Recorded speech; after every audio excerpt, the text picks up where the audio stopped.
തൃശൂർ കൊടകര സെന്ററിൽ വിവിധ സ്ഥലങ്ങളിലായി കൂട്ടിയിട്ടിരിക്കുന്ന മാലിന്യങ്ങൾ നീക്കം ചെയ്യണമെന്നാവശ്യം ഇന്ത്യൻ നാഷണൽ കോൺഗ്രസ് കൊടകര മണ്ഡലം കമ്മിറ്റി പഞ്ചായത്ത് സെക്രട്ടറിക്ക് പരാതി നൽകി.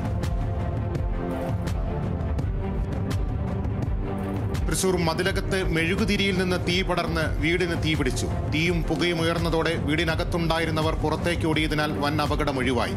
മതിലകം പോലീസും ഫയർഫോഴ്സും എത്തി തീയണച്ചു. തൃശൂർ ചാലക്കുടിയിൽ പാലിയേറ്റീവ് കെയർ പ്രവർത്തനം ആരംഭിച്ചു. തുണ പാലിയേറ്റീവ് കെയറിന്റെ ഉദ്ഘാടനം ഇരിങ്ങാലക്കുട രൂപതാ ബിഷപ്പ് മാർ പോളി കണ്ണൂക്കാടൻ നിർവഹിച്ചു.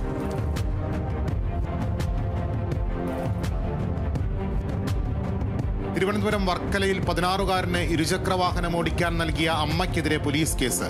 പാളയംകുന്ന് പോസ്റ്റ് ഓഫീസ് ജീവനക്കാരിയായ അമ്മയ്ക്കെതിരെയാണ് അയിരൂർ പോലീസ് കേസ് രജിസ്റ്റർ ചെയ്തത്. തിരുവനന്തപുരം പാറശാലയിൽ ഊരമ്പ് ഭാഗത്തു നിന്നും പാറശാലയ്ക്ക് വരികയായിരുന്ന കാർ നിർത്തിയിട്ട മറ്റൊരു കാറിലിടിച്ച് തലകീഴായി മറിഞ്ഞ അപകടം. റോഡിന്റെ വശത്തുകൂടി നടന്നു വരികയായിരുന്ന യുവതി രക്ഷപ്പെട്ടത് തലനാരിടയ്ക്ക്.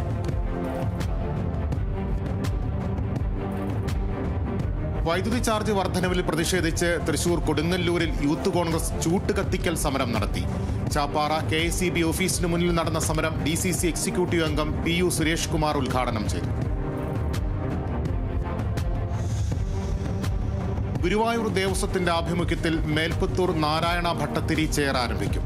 ഭക്തജനങ്ങൾക്ക് പ്രയോജനകരമായ പല ഗ്രന്ഥങ്ങളുടെയും പണിപ്പുരയിലാണ് ദേവസ്വം പ്രസിദ്ധീകരണ സമിതിയെന്ന് Devaswom chairman doctor VK Vijayan. ഗുരുവായൂരപ്പന് വഴിപാടായി 311.5 ഗ്രാം തൂക്കം വരുന്ന സ്വർണ്ണ നിവേദ്യക്കിണ്ണം ചെന്നൈ അമ്പത്തൂർ സ്വദേശി MS പ്രസാദാണ് വഴിപാട് സമർപ്പണം നടത്തിയത്. ഡെപ്യൂട്ടി അഡ്മിനിസ്ട്രേറ്റർ പ്രമോദ് കളരിക്കൽ സ്വർണ്ണക്കിണ്ണം ഏറ്റുവാങ്ങി.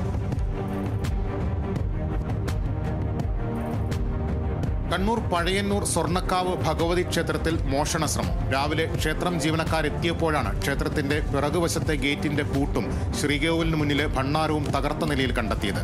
നാട്ടുകാർ വിവരമറിയിച്ചതിനെ തുടർന്ന് പോലീസ് സ്ഥലത്തെത്തി പരിശോധന നടത്തി.